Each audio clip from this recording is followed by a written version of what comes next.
I am Martoni and welcome here in Ybalon Spring Resort.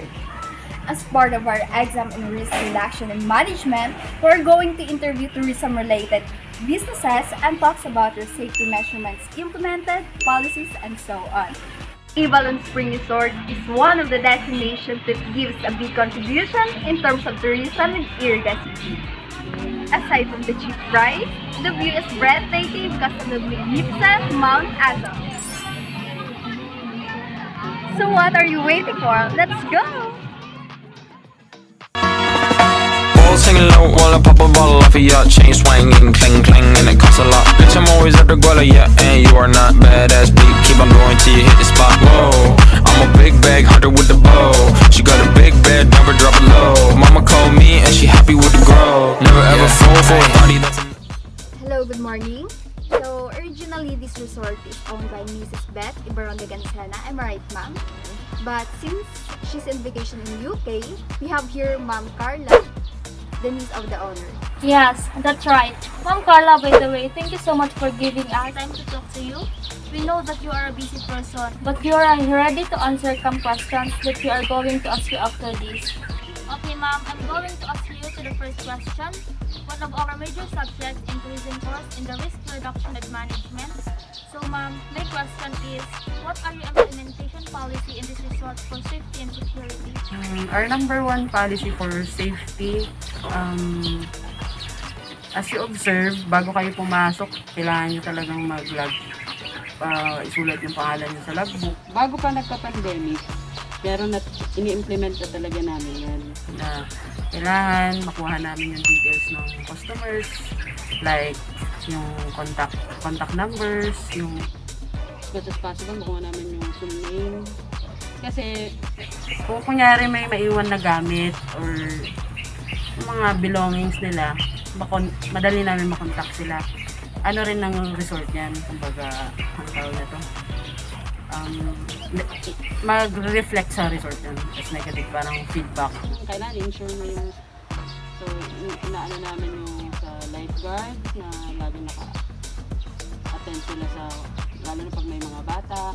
Kailangan, number one, ano dito sa resort, yung safety ng customers. Lalo pag hindi marunong mag-swimming, yung mga customers, kunyari bata, kailangan talaga naka-attend yung lifeguard natin.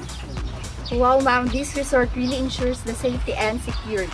Our next question is, what are the basic safety standards that this resort follow? Like, rules and regulations. Yes, ma'am. Number one, kailangan talaga may lifeguard na I-insure niya na safe yung customers, like, bawal uminom sa loob ng pool premises. manigarilyo kasi number one, bawal manigarilyo dito. As per City Hall, bawal talaga manigarilyo. Binabawal din yung maglaro ng bulakan, yung mag-dive, ano. Kaya bawal yung inom kasi pag may nabasag na bote, kailangan namin i-drain yung pool. So, lahat ng customers affected.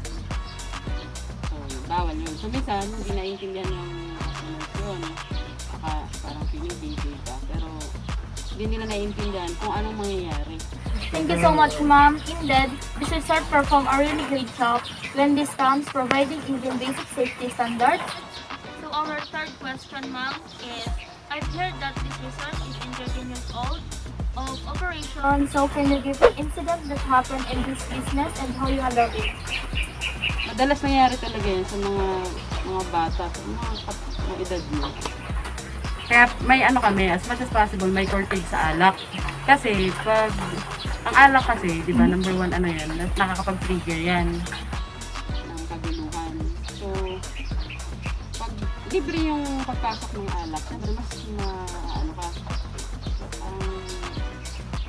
malalas sila, mabilis na gano'n. Tapos, tinatry namin ayusin, pinaano talaga yung contact details nila. Madali silang makontak. For our last question, ma'am, what advice you can give to us as a future practitioner in the field of tourism industry? Advice, go for the free. Hindi. Ang kasi dito, pagdating sa business o katulad yun, Yung tinatawag na sumunod tayo sa kailangan magbayad ng SSS, ng PhilHealth, para wala. For future, kasi, para iwas problema pag may business ka. Para ma-avoid yun. Hassle-free kumbaga. Lahat ng ng government, mo. Dito sa Iriga, ang sabi nila, 3 lang ang may ng population. Isa tong resort na sumusunod sa mga requirements, mga ganun. Nakaka-proud na isa kami sa tong resort. May hawak nun. Hindi ko masyadong maalala kung ano yung sa DOT, Department of Tourism. Isa to. Kung wala kang business permit, medyo ka pang Parang maganda po mag-flow ng business. Bawat business may may mission and vision. Our mission, siyempre, isa na yung bumalik ang customer. So, para bumalik ang customer, i-provide mo yung customer service na ma-provide mo yung maganda talaga. So, yung bang staff, yung magalang. Parang para sa inyo, syempre magtatrabaho rin kayo. Kailangan nyo talaga yun na For you, ma'am, as a token for appreciation. thank you po. Spot, whoa. I'm a big bag hunter with the bow. She got a big bed, number drop it low. Mama called me and she happy with the grow. Never ever. Yes, there is.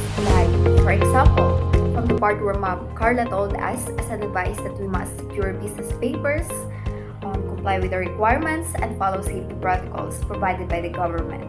And also, ensuring the safety of our clients, because whatever happens in an industry, resorts or restaurants, it will always reflect on the business itself.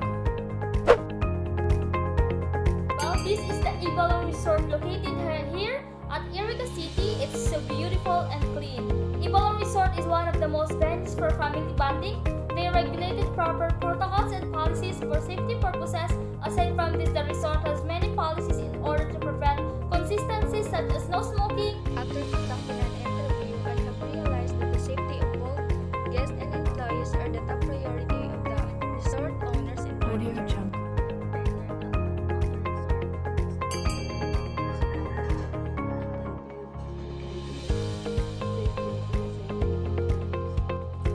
Ma'am Carla said the most important thing to them is the safety of their guests.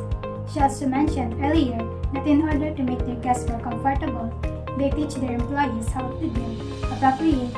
What I have learned from them is to always follow the safety protocols and they satisfy the needs and wants of a guest.